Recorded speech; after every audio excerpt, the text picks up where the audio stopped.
আসসালামু আলাইকুম, স্বাগত জানাচ্ছি আরটিভি সন্ধ্যা সংবাদে। আপনাদের সাথে আছি আমি ফারজানা তানি এবং একই সাথে রয়েছে আমি নুসরাত সুজানা। সরকারের সব স্তরের কর্মচারীকে সম্পদের হিসাব দিতে হবে, যারা দেবেন না তাদেরকে শাস্তির মুখোমুখি হতে হবে বলে জানিয়েছেন জনপ্রশাসন মন্ত্রণালয়ের সিনিয়র সচিব মোখলেছুর রহমান। দুপুরে সচিবালয়ে নিজ দপ্তরে তিনি বলেন, কিভাবে হিসাব দিতে হবে তা নির্ধারণে 5 সদস্যের কমিটি করা হয়েছে। সম্পদের হিসাব প্রতি বছরই দিতে হবে, এতে দুর্নীতি কমবে বলে মনে করেন তিনি। আরো জানাচ্ছেন দীপ্ত চন্দ্র পাল। দুর্নীতির অভিযোগ এখন প্রশাসনের সর্বস্তরে। শুধু সরকারি কর্মকর্তা নন, অনেক কর্মচারীদের বিরুদ্ধেও শত কোটি টাকা সম্পদ অর্জনের অভিযোগ রয়েছে। এই দুর্নীতি রোধে দেশের 15 লাখ সরকারি কর্মচারীকে সম্পদের হিসাব দাখিল করতে গেল রোববার বিজ্ঞপ্তি দেয় জনপ্রশাসন মন্ত্রণালয়।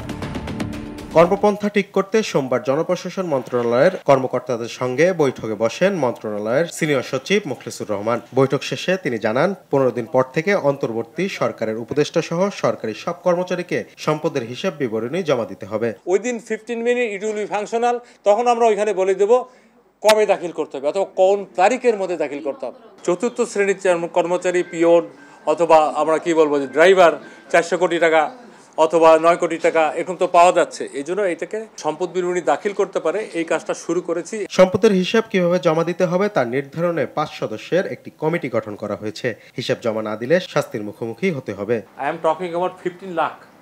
এটা আমরা অবশ্যই বলে দেব, জমা না দিলে কি হবে, দণ্ডটা কোথায় হবে, কিভাবে তার বিরুদ্ধে ব্যবস্থা নেবে। কারণ সব কিছুর যদি নেগেটিভিটি না বলেন, পজিটিভ জিনিস আসবে না। ওরা যদি বলে জমা না দিলেও আমি যা, তাহলে দেবো কেন? জমা না দিলে খবর আছে, এবার সোজা কথা, আইনানুগ খবর। এদিকে অপ্রদর্শিত অর্থ হিসেবে বিবেচিত কালো টাকা বৈধ বা সাদা করতে চলতি অর্থ বছরের বাজেটে যে বিশেষ সুবিধা দেওয়া হয়েছিল তা বাতিল করেছে অন্তর্বর্তীকালীন সরকার। 15% কর দিয়ে কালো টাকা সাদা করার সুবিধা আর থাকলো না। সোমবার এ সংক্রান্ত একটি সংবিধিবদ্ধ নিয়ন্ত্রণ আদেশ এসআরও জারি করেছে জাতীয় রাজস্ব বোর্ড। দীপ্ত চন্দ্র পাল, আরটিভি, ঢাকা। এসালুম গ্রুপের গাড়ি ব্যবহারের ঘটনা অসাবধানতা ও অনিচ্ছাকৃত দাবি করে দুঃখ প্রকাশ করেছেন বিএনপির স্থায়ী কমিটির সদস্য সালাউদ্দিন আহমেদ। আর বিএনপি চেয়ারপারসনের উপদেষ্টা জয়নুল আবেদিন ফারুক বলেছেন, আওয়ামী লীগের দোসররা এখনো স্বপদে বহাল আছে, তাদের পদচারণা বন্ধ করতে হবে। জাহিদ রহমানকে সাথে নিয়ে বিস্তারিত মাইদুর রহমান রুবেলের রিপোর্টে।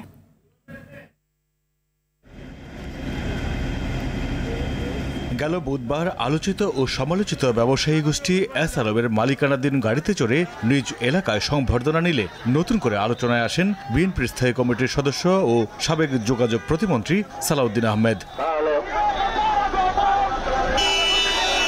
সমালোচনার জবাব দিতে গুলশানের বাসভবনে সংবাদ সম্মেলনে সালাউদ্দিন জানান, দেশবাসীর ভালোবাসা ও বাবা মায়ের কবর জিয়ারতের কারণে আবেগ আপ্লুত ছিলেন তিনি। সে সময় কার গাড়িতে উঠেছেন সেটি তার জানা ছিল না। অসাবধানতা বশত কাউকে আঘাত দিয়ে থাকলে তার জন্য দুঃখ প্রকাশ করেন। বলেন, ফ্যাসিস্ট সরকারের দোসরদের বিচার এবং মুখোশ উন্মোচন করাই অগ্রাধিকার পাওয়া উচিত। আমি বিমানবন্দরে নামার পরে কিছু গাড়ি দেখেছি ভিতরে, তা আমাদের নেতাকর্মীরা বলেছেন যে এইটাতে ওঠেন। তখন আমার মনের অবস্থা ছিল না যে আমি কোন গাড়িতে কার গাড়িতে উঠছি ইত্যাদি খোঁজ নেওয়ার। আমার এই অসাবধানতা এবং অনিচ্ছাকৃত ভুলের জন্য যদি আমি দেশবাসীর মনে কষ্ট দিয়ে থাকি এবং অনুভূতিতে আঘাত দিয়ে থাকি, সেজন্য আমি দুঃখ প্রকাশ করছি। যারা গুম, খুন, অপহরণের সাথে জড়িত ছিল, যারা আইনাগরের সাথে জড়িত ছিল, যারা ফ্যাসিবাদের শাসন ব্যবস্থাকে দীর্ঘায়িত করার জন্য বিভিন্ন স্তর থেকে যারা সহযোগিতা করছে, তাদের মুখোশ উন্মোচন করি। এদিকে জাতীয় প্রেস ক্লাবের সামনে আলাদা অনুষ্ঠানে বিএনপি চেয়ারপারসনের উপদেষ্টা জয়নুল আবেদিন ফারুক বলেন, রাষ্ট্রীয় সম্পদের লুণ্ঠন, ছাত্র জনতাকে গণহত্যা সহ সকল অপকর্মের জন্য শেখ হাসিনাকে দেশে এনে বিচারের মুখোমুখি করা উচিত। ফরেন সেক্রেটারি বলেছেন, যদি বিচার বিভাগ চায় তাহলে হাসিনাকে আনার ব্যবস্থা করা যেতে পারে। যাওয়া টাওয়া বুঝি না, একটাই বুঝি, হাসিনাকে বাংলাদেশে এনে বিচার করতে। এছাড়া নয়াপল্টনে রুহুল কবির রিজভী বলেছেন, সরকার মেগা প্রজেক্টের নামে লক্ষ কোটি টাকা পাচার করেছে। হাসিনা পরিবারের সদস্যরা বিদেশে কি করেন, কোথায় চাকরি করেন, তাদের টাকার উৎস জানতে চায় দেশের মানুষ। এটা ছিল সঠিক সিদ্ধান্ত। মাইদুর রহমান রুবেল, আরটিভি, ঢাকা।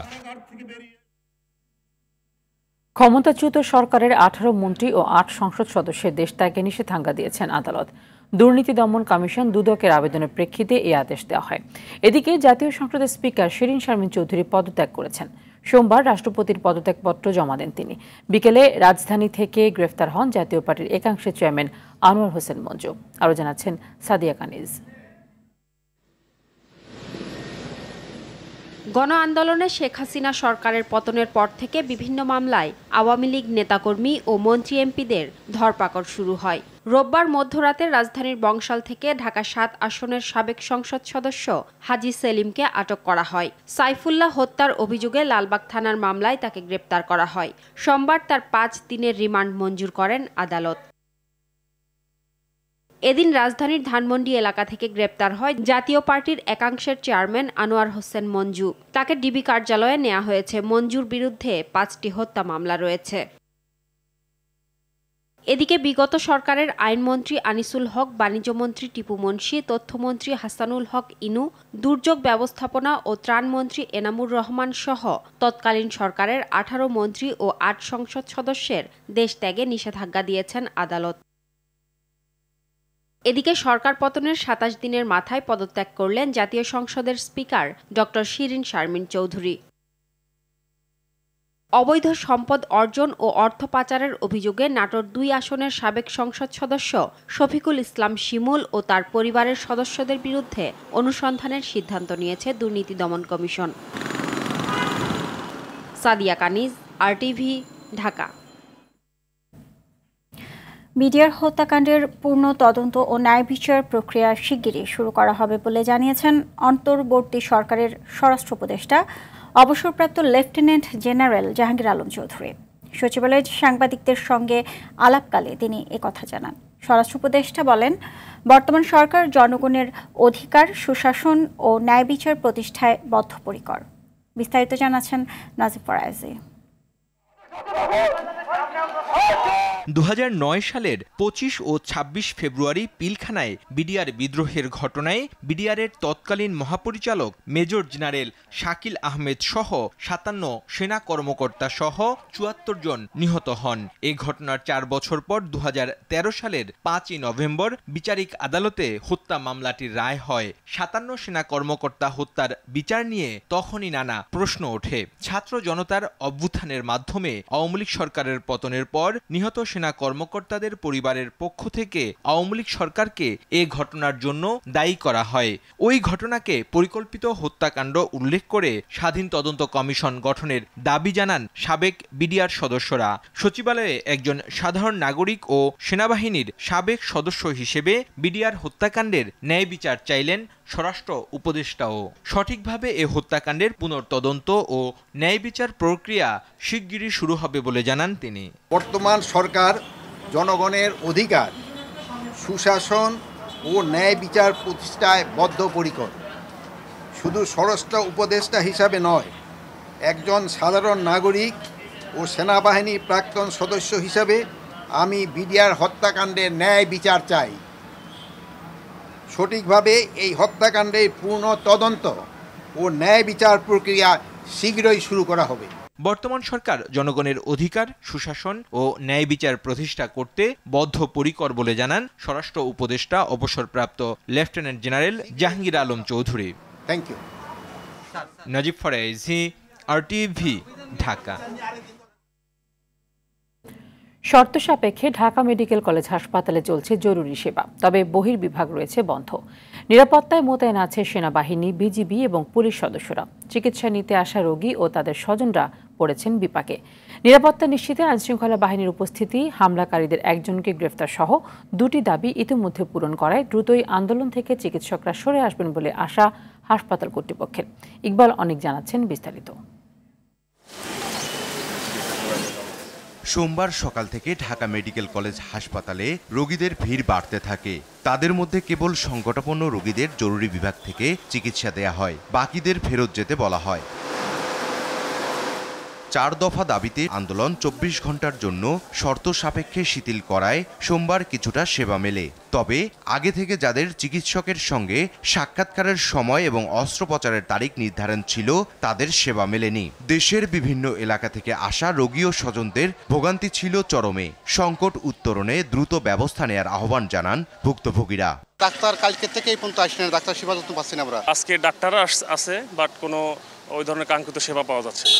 লিপ দিয়ে আটকে উঠছে, এখন মনে করেন এই কাগজ লই আমি কি করবো, আমার মারে ডেট করে দিছে স্যার, কোনো ডক্টর ছিল না। বাচ্চার মার অপারেশন, কিন্তু ওই যে কালকে থেকে যে ঔষধ বা শুধু ডোজটা ছাড়া সম্পূর্ণ সবকিছু বন্ধ। সব সেক্টরে দেখি তালা মারা, কোনো ডক্টর নাই, নার্সরা ভিতরে গল্প করতেছে। বহির্বিভাগ ছাড়া অন্যান্য সেবা অব্যাহত আছে জানিয়েছেন ঢাকা মেডিকেল কলেজ হাসপাতালের পরিচালক। ইমিডিয়েট যে দুইটা দাবি ছিল তারা তো আমরা অথরিটি তো পূরণ করেছে, কর্তৃপক্ষ এখনও কিন্তু এটার সচেষ্ট আছে বাকি আসামিদের ধরার ব্যাপারে। এদিকে হাসপাতাল প্রাঙ্গণে নিরাপত্তা জোরদার করা হয়েছে। সেনাবাহিনীর পাশাপাশি বিজিবি, পুলিশ ও আনসার সদস্যরা দায়িত্ব পালন করছেন। ইকবাল অনিক, RTV, ঢাকা।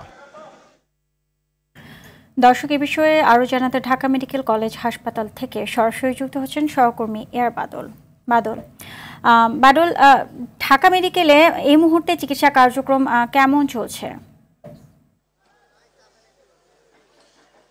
সুজানা, যেটি শুনছিলেন সংবাদে যে বহির্বিভাগ বন্ধ রয়েছে, জরুরি বিভাগের চিকিৎসা সেবা কার্যক্রম অব্যাহত রয়েছে এবং আমরা দেখতে পাচ্ছি যে আইন শৃঙ্খলা রক্ষাকারী বাহিনীর সদস্যরা রয়েছে, সেনাবাহিনী, বিজিবি, র্যাব, তারা রয়েছেন নিরাপত্তার দায়িত্বে। যে ইন্টার্ন চিকিৎসকরা 4টি দাবি জানিয়েছিলেন তার মধ্যে 2টি দাবি ইতিমধ্যে বাস্তবায়ন করা হয়েছে।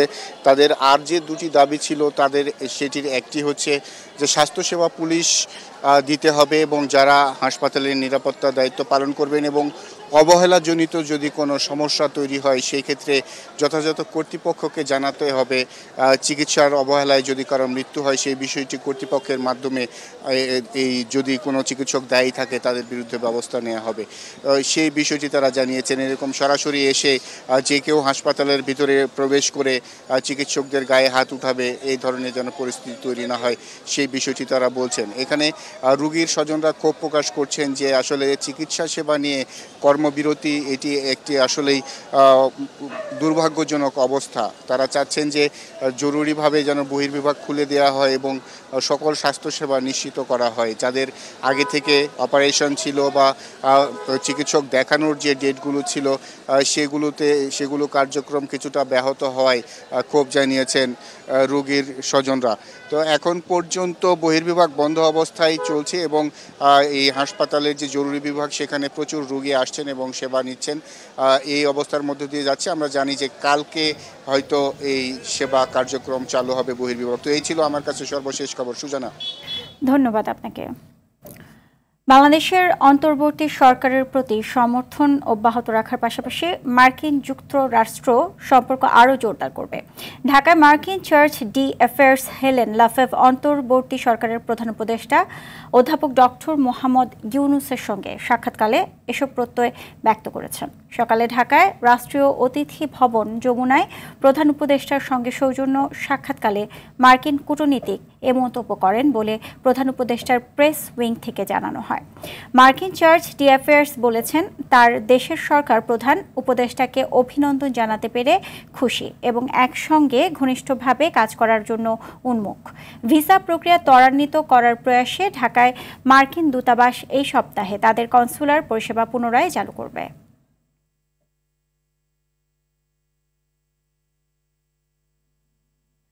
জমি দখল, চাঁদাবাজি যেন পেশা ঢাকা উত্তর সিটি কর্পোরেশনের 29 নম্বর ওয়ার্ডের কাউন্সিলর সলিমুল্লাহ সলুর। তার থাবা থেকে বাদ যায়নি সরকারি রাস্তা কিংবা স্কুলের জমি। ওয়ার্ড জুড়ে সব জায়গাতেই চালিয়েছেন দখল বাণিজ্য। অনুসন্ধানে দেখা যায় এলাকার প্রায় 100 কাঠা জমি দখলে নিয়েছেন তিনি, যার বাজার মূল্য প্রায় 200 কোটি টাকা। মেহেদী হাসান সুজনের ক্যামেরায় দীপ্তচন্দ্র পালের রিপোর্ট। বাদশাহ ফয়সল ইনস্টিটিউট। 1981 সালে সরকারের কাছ থেকে প্রায় 5.5 একর জায়গা লিজ নিয়ে শ্যামলী রিং রোডে শুরু করে প্রতিষ্ঠানটির কার্যক্রম। এখন স্কুলটির প্রায় 40 কাঠা জমি বেদখল। অভিযোগ আছে ক্ষমতার অপব্যবহার করে কাউন্সিলর মোহাম্মদ সলিমুল্লাহ সলু জায়গাটি দখলে নিয়েছেন, যার বাজার মূল্য প্রায় 100 কোটি টাকা। দখলে থাকা জমির একটি অংশে 10 তলা অ্যাপার্টমেন্ট বিক্রি করেছেন বিভিন্ন ব্যক্তির কাছে, বাকি অংশে স্থাপনা বানিয়ে ভাড়া দেয়া হয়েছে। সলিমুল্লাহ সলু সাহেবের কাছে আমরা ভাড়া নিচ্ছি, এটা প্রায় অলমোস্ট 2 বছরই হবে, 1 মাস ভাড়া আমরা প্রতি মাসে দিচ্ছি 50,000 টাকা। জমি উদ্ধার করতে মামলা করেছিল স্কুল কর্তৃপক্ষ। মামলার রায় পক্ষে আসলেও সলুর প্রভাবের কারণে জমি দখল নিতে ব্যর্থ হয় তারা। আমরা শান্তিপূর্ণভাবে আইনগতভাবে প্রসেসে আমরা আগাইছি এবং ইনশাল্লাহ এখন আমরা চিন্তা করছি আইনি প্রসেসে যারা আছেন তাদের সাথে তাদেরকে আইনগতভাবে আমরা এখান থেকে সরিয়ে দেব। মোহাম্মদিয়া হাউজিংয়ে 20 কাঠার 2টি প্লট সলুর দখলে। 5 নম্বর রোডে 16 কাঠা আর 7 নম্বর রোডে 4 কাঠা প্লট দখল করে গড়ে তুলেছেন ঘরবাড়ি, দোকানপাট সহ বিভিন্ন স্থাপনা। আমরা অ্যাডভান্স দিয়েছি আপনার 2 লক্ষ টাকা, প্রতি মাসে ভাড়া দিচ্ছি আমরা 35,000 টাকা। মালিক হলো সলিমুল্লাহ সলু, ম্যানেজার আছে এই যে সাইফুল, মূল মালিক সলু কমিশনার। ওনার এখানে কিরকম রুম আছে? 16-17টা রুম আছে। প্রায় 30 কোটি টাকা মূল্যের এসব জমিও উদ্ধার করতে পারেনি মোহাম্মদিয়া হাউজিং কর্তৃপক্ষ। ওখানে কথা বলতে গেলে ওনার ওয়াইফ ছিলেন, ওনারা পিস্তল নিয়ে নামতেন। আর ওনার এখানে বিষয় হলো কি, উনি যখন বস্তি ঘর উঠে দিতেছেন ওখানে 2-4 জন ফ্রি লোক রাখতেছে, তো আমাদের ওখানে কোনোভাবেই এন্ট্রান্স দেওয়া যায় না। দখলের কবল থেকে বাদ যায়নি রাস্তাও। তাজমহল রোডে বিজরি মহল্লায় রাস্তা দখল করে গড়ে উঠেছে রাসেল কমিউনিটি সেন্টার। ক্যাম্পের মধ্যে এখানে মহিলা টোলা ফেলাইতো, তারপরে এখানে একটু বস্তি হয়েছে, তারপরে কেমনে বিল্ডিং হয়ে গেছে। এসব বিষয় জানতে কাউন্সিলর সলুর কার্যালয় ও বাসায় যেয়ে তাকে পাওয়া যায়নি। ফোনে বা মেসেজেও সাড়া দেননি তিনি। ওনার ওই জমিটা ওনার স্বপ্ন, ওনার দোকান উনি ভাড়া দিছে। ওনার ব্যক্তিগত ব্যবসা বা অন্য সংক্রান্ত বিষয়ে আমার তো আর জানা নাই। এলাকাবাসীর অভিযোগ, জমি দখল, চাঁদাবাজি কাউন্সিলর সলিমুল্লাহ সলুর নেশা। শুধু তাই না, ক্ষমতা বলে এলাকার বিভিন্ন সংগঠন ও স্কুলের সভাপতির পদও দখলে রেখেছেন সলু ও তার ভাই। দীপ্ত চন্দ্রপাল, RTV, ঢাকা।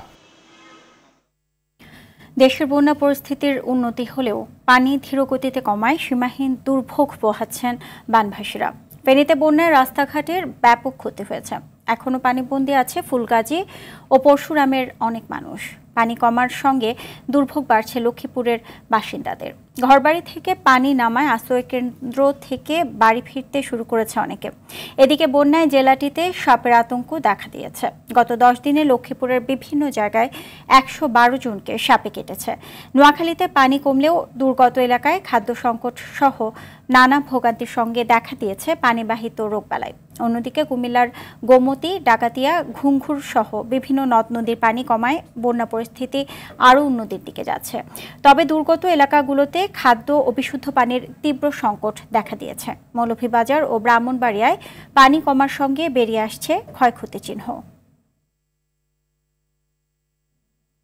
এদিকে বন্যার পানি নামতেই ছড়িয়ে পড়েছে রোগব্যাধি। অনেকেই খাবার ও দৈনন্দিন কাজে অনিরাপদ পানি ব্যবহার করতে বাধ্য হচ্ছেন। দীর্ঘ সময় লোকালয়ে পানি আটকে থাকায় চর্মরোগ, ডায়রিয়া, কলেরা সহ বিভিন্ন রোগের প্রাদুর্ভাব দেখা দিয়েছে। চিকিৎসকরা বলছেন সবচেয়ে ঝুঁকিতে শিশুরা। বন্যা পরবর্তী সময়ে ক্ষতিগ্রস্তদের চিকিৎসা সেবা নিশ্চিত করাই হবে অন্যতম চ্যালেঞ্জ। রফিকুল ইসলামের রিপোর্ট। ফেনী, নোয়াখালী, কুমিল্লা, লক্ষ্মীপুর সহ আশেপাশের জেলাগুলোতে হওয়া স্মরণকালের ভয়াবহ বন্যা পরিস্থিতি এখনও স্বাভাবিক হয়নি। কোথাও কোথাও পানি কমলেও বেশিরভাগ এলাকা এখনও পানির নিচে। পয় নিষ্কাশনের পানি, শিল্প কারখানার বর্জ্য, মলমূত্র সব এখন বানের পানিতে একাকার। ডুবে গেছে বিশুদ্ধ খাবার পানির টিউবওয়েল, ধোয়া মোছা ও গোসলের জন্য ব্যবহৃত পানির উৎস, পুকুর খাল। দূষিত পানি ঢুকছে ঘরে। এ কারণে দুর্গত এলাকায় দেখা দিয়েছে স্বাস্থ্য ঝুঁকি। বাচ্চার ডায়রিয়া এবং সর্দি জ্বর এগুলো হয়ে যাওয়ার পূর্বে আমরা কালকে হাসপাতাল নিয়ে আসছি। চিকিৎসকরা বলছেন শুধু বন্যার্তরাই নয়, উদ্ধারকর্মী, ত্রাণকর্মী, স্বাস্থ্য সেবাদানকারীরাও রয়েছেন স্বাস্থ্য ঝুঁকিতে। পানিবাহিত রোগের মধ্যে যেটা সবচেয়ে বেশি আমরা ভয় পাচ্ছি, আতঙ্কগ্রস্ত হচ্ছি, সেটা হচ্ছে ডায়রিয়া এবং ডায়রিয়াল ডিজিজ।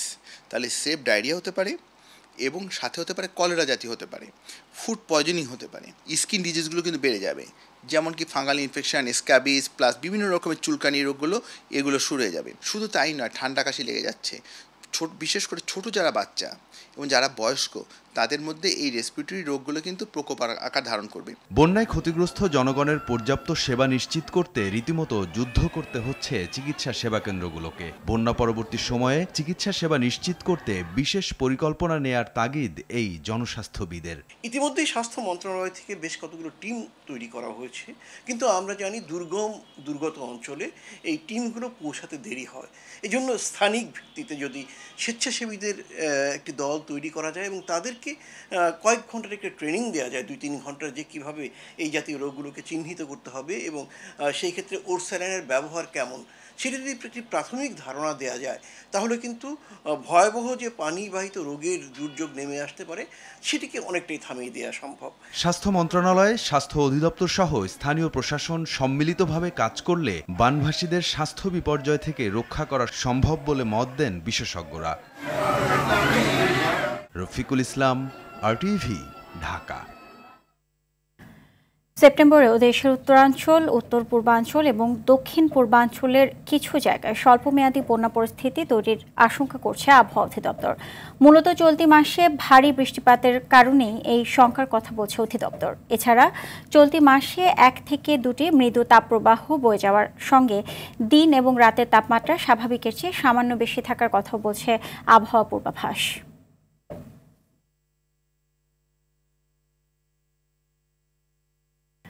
ভোক্তা পর্যায়ে এলপি গ্যাসের 12 কেজি সিলিন্ডারের দাম 44 টাকা বাড়িয়ে 1421 টাকা নির্ধারণ করা হয়েছে গেল মাসে, যার দাম ছিল 1377 টাকা। দুপুরে কারওয়ান বাজার BERC কার্যালয়ে প্রতিষ্ঠানটির চেয়ারম্যান জালাল আহমেদ সিলিন্ডারের নতুন দাম ঘোষণা করেন। সন্ধ্যা 6টা থেকে নতুন দাম কার্যকর হয়েছে। আমদানি পর্যায়ে দাম বাড়ায় এমন সিদ্ধান্ত নেওয়া হয়েছে বলে জানান তিনি। এবার স্বাধীনভাবে গণশুনানির মাধ্যমে মূল্য নির্ধারণ করতে পারবে বলে আশা BERCর। আগামী মাসে BERC পূর্ণাঙ্গ নতুন কমিশন গঠনের বিদ্যুৎ ও জ্বালানির দাম সমন্বয়ের সিদ্ধান্ত হবে। সৌদি সিপি যেটা বলা হচ্ছে সেটির যে মূল্য পরিবর্তিত হয়েছে এবং ডলারের দামে কিছুটা পরিবর্তন এসেছে এই 1 মাসে, এর কারণে কিছুটা মূল্য পরিবর্তিত হয়েছে। 12 কেজি সিলিন্ডারের মূল্য সেপ্টেম্বর 2024 মাসে হবে 1421 টাকা, অর্থাৎ প্রতি 12 কেজিতে। কুইক রেন্টাল সংক্রান্ত বিদ্যুৎ ও জ্বালানির দ্রুত সরবরাহ বৃদ্ধি সংক্রান্ত আইনের দায়মুক্তি ও ক্রয় সংক্রান্ত 2টি ধারা কেন অসাংবিধানিক হবে না তা জানতে চেয়ে রুল জারি করেছেন হাইকোর্ট। সোমবার রিটের শুনানি শেষে বিচারপতি ফারাহ মাহবুবের ও বিচারপতি AKM রবিউল হাসানের হাইকোর্টে বেঞ্চ এই রুল জারি করেন। আদালতে রিটের পক্ষে রিটকারী আইনজীবী ডক্টর শাহদিন মালিক নিজেই শুনানি করেন। বলেন, এই রিটে আইন মন্ত্রণালয়ের লেজিসলেটিভ ড্রাফটিং বিভাগের সচিব, অর্থ বিভাগের সচিব, বিদ্যুৎ জ্বালানি ও খনিজ সম্পদ সচিব, পেট্রো বাংলা চেয়ারম্যান ও বিদ্যুৎ উন্নয়ন বোর্ডের চেয়ারম্যানকে বিবাদী করা হয়েছে।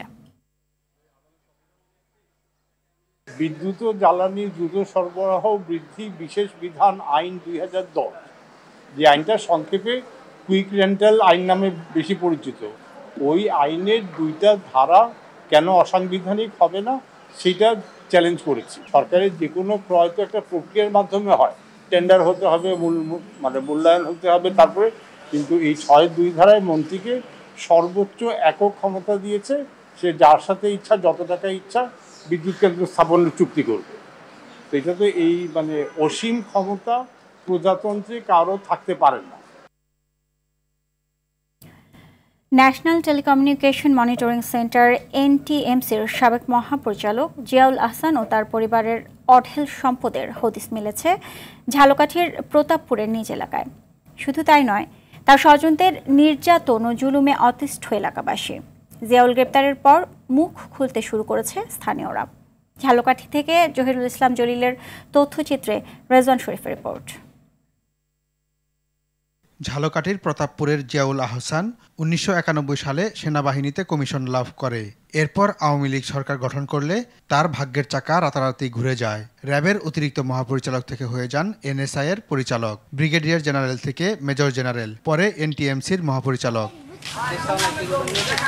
সরকারের আনুগত্য করে পদোন্নতির সঙ্গে সঙ্গে বাড়তে থাকে তার সম্পদের পাহাড়। নিজ এলাকায় জিয়াউল আহসান ও তাসফিয়া মাল্টিপারপাস নামে রয়েছে দুটি অ্যাগ্রো ফার্ম। এছাড়া অত্যাধুনিক বাংলো, মাদ্রাসা কমপ্লেক্স সহ তার ও ভাইদের নামে রয়েছে কয়েকশো বিঘা জমি। 10.5 বিঘা সম্পত্তি আছে, এর ভিতরে একটা ঘের, 6টা পুষ্কুনি আছে, গরু আছে, গরুর খামার আছে, একটা বাড়ি আছে, আরো অনেক কিছুই এখানে আছে, আরো আশেপাশে জমি আছে। হে এলাকায় ইউনিয়ন ব্যাপী বিভিন্ন জায়গায় যাই মানুষের অত্যাচার করত, প্রতিবাদ করার কোনো ই ছিল না, তারা ক্ষমতা দেখাইতো যে পুলিশ দিয়ে ধরে নেওয়া। সম্পদের পাহাড় গড়তে স্থানীয়দের জোরপূর্বক উচ্ছেদ করেছেন। কারো জমি পছন্দ হলে ভয় ভীতি দেখিয়ে কিংবা মারধর করে নামমাত্র মূল্যে লিখে নিতেন বলে জানান স্থানীয়রা। জিউল হাসান আমার জায়গায় টাঙ্কি বসাইছে, বাথরুম বসাইছে, আমারে ভয় দেখাইয়া এই অত্যাচার করছে। এই পর্যন্ত সীমানা এর গায়ের জোরে এই পর্যন্ত বাঞ্জি আছে, 1.5 জায়গা বেশি বাঞ্জি নিয়া ওই উজুখানাটা আমার 22 জায়গায় করছে। আমার স্বামীরে আমার 2 টলারে পিটাইছে, এই রাস্তায় আলাইয়া এখানে বইয়া থ্রেটমেন্ট দিছে, পিস্তল ধরছে মাথায়, অনেক মাইরধর করছে। মাইরধর করার পর আমাকে এই জায়গা ঢুকতেছে, এই আর কিছু দেয় না আমাকে। ওইদিকে এক মহিলার মনে করেন বাড়ি উঠে গেছে বলে হেরা রাস্তায় দৌড়ায় করে বাড়ি থাকতে পারে না। জিয়াউলের পতনে এলাকা ছেড়েছেন তার সাঙ্গপাঙ্গরা, এতে আতঙ্কমুক্ত হয়েছেন বলে জানান ভুক্তভোগীরা। রেজওয়ান শরীফ, RTV।